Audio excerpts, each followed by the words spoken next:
अस्सलाम वालेकुम दोस्तों ऐं सिंधी ॿाहिरि जेके बि आहिनि मुंहिंजा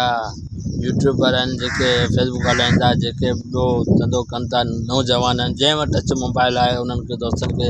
अॻु में अर्ज़ु कंदो आहियां हींअर वरी बि उन्हनि खे अर्ज़ु कयूं था त दोस्तो यूट्यूब ते पाण हिकु सिंधी भाइरनि जी सपोर्ट कयूं ॿियो को रोज़गार कोन्हे पाण हिन में बेरोज़गार वेठा आहियूं पाण का शइ कोन्हे सिंध में नौकिरी जी तलाश पोयां कारोबार जेको आहे से पैसा खपनि पाण ग़रीब माण्हू आहियूं ऐं सिंध इलाही नौजवान जेके पढ़िया लिखिया MBA करे वेठा आहिनि उन्हनि खे बि नौकिरी कोन्हे मिले उहे कंहिं चपरासी नौकिरी पिया कनि किथे गाड़ी नौकिरी पिया कनि उन्हनि सभिनी खे अपील कयां थो तव्हां यूट्यूब ते अचो यूट्यूब हिकु सुठो प्लेटफॉर्म आहे ऐं यूट्यूब ते हिकु सुठी कमाई आहे तव्हां ॾिसो इंडिया जे माण्हू खे तव्हां ॾिसो इंडिया वारा माण्हू ॾिसो हिकु ॿिए सपोर्ट कहिड़ी करे हिकिड़ो वीडियो केर बि को ग़रीब हुजे उहो बि हिकिड़ो माए व्लॉग को हुते छॾे थो त उनजी इंडिया वारा वॾी सपोर्ट कनि था ऐं ईअं सिंध में पाण कोन्हे सिंधी पंहिंजे कोन्हे त इन करे हसद साड़ छॾियो ऐं हिक ॿिए जी यूट्यूब ते मदद करियो छो त यूट्यूब खां वधीक ॿी का शइ कंहिंमें बि कमाई कोन्हे पाण सॼो ॾींहुं महिनत करियूं था अड़े हींअर त टच मोबाइल हिकिड़ो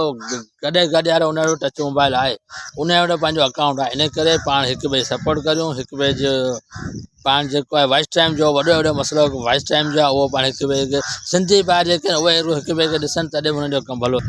सिंध सदाईं सूरनि में रही आहे जेकॾहिं पाण हिक ॿिए सपोर्ट नथा करियूं पाण हिक ॿिए खे नथा करियूं त पंहिंजी वीडियो खे ॾिसे कोन थो पंहिंजो वॉइस टाइम पंहिंजो पूरो थिए कोन थो पाण तमामु वैसे पाण ऐं चाहियां थो त हिकु दफ़ो वरी पाण जेके सिंध जा माण्हू आहियूं जेके सिंध जा नौजवान आहियूं हिक ॿिए सपोर्ट कयूं हिक ॿिए खे वीडियो ॾिसूं हिक ॿिए जी वीडियो वॉइस कयूं हिक ॿिए जे हिन सब्सक्राइब ॾियूं हिक ॿिए जो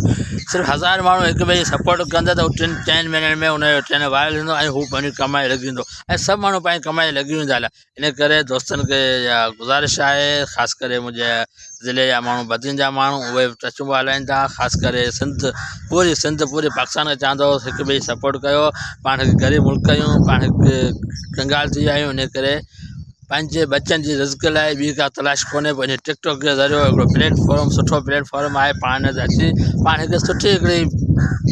माण्हू खे पिया ऐं जेके पाण खां नंढा आहिनि जंहिं टच मोबाइल उन्हनि खे पाण सेखारे ॾियूं त हिक ॿिए सपोर्ट कनि ऐं ॿियो पाण खां कुझु कोन्ह थींदो ऐं ॿियो पाण खे हुकूमत में आसिरो कोन्हे ऐं पंहिंजी सिंधली सफ़ा हींअर पोइते वञे पई पाणी खोटूं ॿोॾियूं सोॾियूं इन करे पाण हिक ॿिए सपोर्ट कयूं महिरबानी दोस्त